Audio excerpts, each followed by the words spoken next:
फ़खर दुरानी साहब, कहा जा रहा था कि आज काबीना इजलास में गुफ्तगू होगी, इस मामले पर गौर होगा। आपके पास क्या खबर है इस मामले से मुताल्लिक़, क्या बता नज़र आया आपको? जी बिल्कुल, देखें, वज़ीर इत्तलात साहब ने भी जब ये काबीना का इजलास ख़त्म हुआ तो उसके बाद उन्होंने कहा कि इस हवाले से बातचीत चल रही है और इस मामले को टेकअप ज़रूर किया जाएगा। जिस तरह साफ़ी साहब भी कह रहे हैं, देखें, ये किसी भी सियासी जमात के लिए बड़ा मुश्किल होता है फ़ैसला कि वो अपने मुखालिफ सियासी जमात के ऊपर पाबंदी लगवाए। ये मैं पहले भी इसी प्रोग्राम में बारहा कह चुका हूँ कि ये सिर्फ मुस्लिम लीग नून का नहीं है फ़ैसला कि PTI के ऊपर पाबंदी लगाने के हवाले से, ये मुक़्तदिरा भी इस हवाले से उसमें रजामंद है और बाकी जो सियासी जमातें हैं और स्टेक होल्डर्स हैं वो भी इसमें बिल्कुल उनमें ऑन बोर्ड हैं। लेकिन मसला वही है कि ये पॉलिटिक जो ऑन फेस या मीडिया के ऊपर जाके ये इस तरह बड़ा मुश्किल हो जाता है डिफेंड करना इस तरह के किसी सियासी जमात के ऊपर पाबंदी लगाने के हवाले से। सूनर और लेटर जो मेरी इतलात हैं कि ये काम होना है, इसके ऊपर रेफरेंस दायर करना है हुकूमत ने, वो चाहे वो 2 हफ्ते 4 हफ्ते बाद कर ले, लेकिन ये इसके ऊपर चाहे वो मुशावरत के नाम के ऊपर टाइम जितना भी गेन कर लें, लेकिन अल्टीमेटली इसके ऊपर वही फैसला होना है। उसकी रीज़न जो है वो यही है कि इमरान खान इस टाइम यही समझते हैं, उनका वाहिद यही एक एजेंडा है, वो समझते हैं कि जितना आप इस्टेब्लिशमेंट के ऊपर क्रिटिसिज्म करें उतनी ज़्यादा पॉपुलैरिटी जो है वो उनको मिल रही है।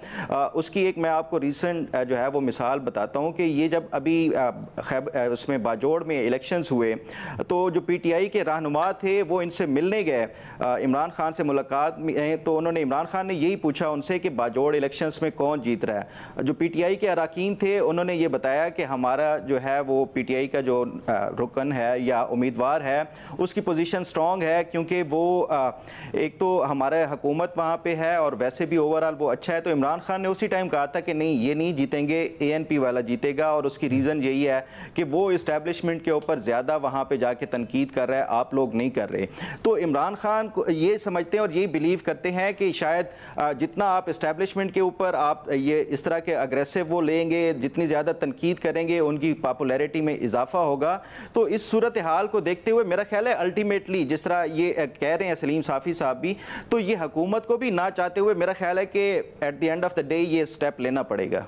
शहजाद इकबाल साहब, अगर ये स्टेप नहीं लिया जाता हुकूमत की जानिब से तो इसके अलावा ऑल्टरनेट ऑप्शन क्या है? आपके ख्याल में मुतबादिल रास्ता क्या इख्तियार कर सकती है हुकूमत? फ्रैंकली मुबशर, कोई ज्यादा ऑप्शन इस वक्त नजर नहीं आ रहे। ये बिल्कुल ठीक बात है कि एक बंद गली में फंस चुके हैं और यहाँ पे जो भी फरीक ये समझता है कि वो पीछे हटेगा अपनी पोजीशन से तो उसको बड़ा नुकसान होगा।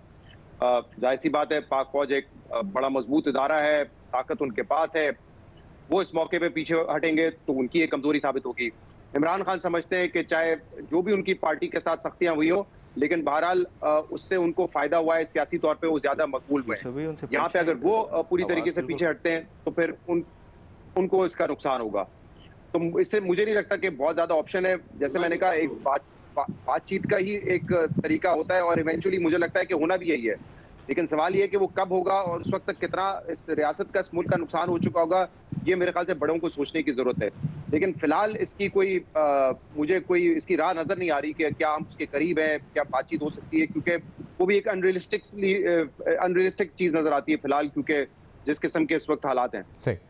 सोहेल वड़ाई साहब, आपके ख्याल में कोई हुकूमत के पास ऑल्टरनेट ऑप्शन है, मुतबादिल रास्ता है? ये मुतबादिल रास्ता है, बिल्कुल मुतबादिल रास्ता तो यही है कि जो भी लचक दिखा दे और फर्ज करे टेम्परेरी लॉस भी हो, लेकिन लॉन्ग टर्म विक्ट्री उसकी होगी जो टेम्परेरी लॉस लेगा, जो लचक दिखाएगा, जो झुकेगा। अब देखते हैं इनमें से कौन लचक दिखाता है और कौन झुकता है और वो टेम्परेरी लॉस को जो है वो बर्दाश्त करता है और लॉन्ग लास्टिंग विक्ट्री की तरफ। तो ऐसे उनका सियासी नुकसान ज्यादा नहीं हो जाएगा सोहेल वड़ाई साहब? इसका मुस्लिम लीग नून का, हुकूमत का जो लचक दिखाएगा जी, नहीं लचक जो दिखाएगा नहीं। देखिए, फर्ज करें कि हुकूमत लचक दिखाती है, ठीक है, तो पहली तो बात यह है कि हुकूमत क्या लचक दिखाएगी। तो 2-3 ही चीजें लचक दिखा सकती है ना। नंबर 1, इस वक्त PTI की 2 मेन डिमांड्स हैं कि जी आप धांधली की इंक्वायरी करवाएं, नंबर 1, और नंबर 2 इमरान खान को जेल से निकालें। तो फर्ज करें ये 2 काम कर दिए जाते हैं तो आपको 1 साल तो मिल गया। 6 महीने में तो जो धांधली का कमीशन बनेगा वो फैसला करेगा, रिकॉर्डिंग करेगा, तो साल तो आपको आराम से मिल गया ना। तो और इसी तरह अगर इमरान खान लचक दिखाते हैं तो इमरान खान को जेल से भी फारग हो गए, उनकी खैबर पख्तूनख्वा में हुकूमत भी रह गई, उनके पास टाइम भी आ गया, और अगले इलेक्शन के लिए अगर वो लचक दिखाते हैं, मिसालें दिखाते हैं, तो एस्टेब्लिशमेंट के साथ उनके मामलात भी ठीक हो गए, अगला इलेक्शन भी उनके जीतने के चांसेस हैं।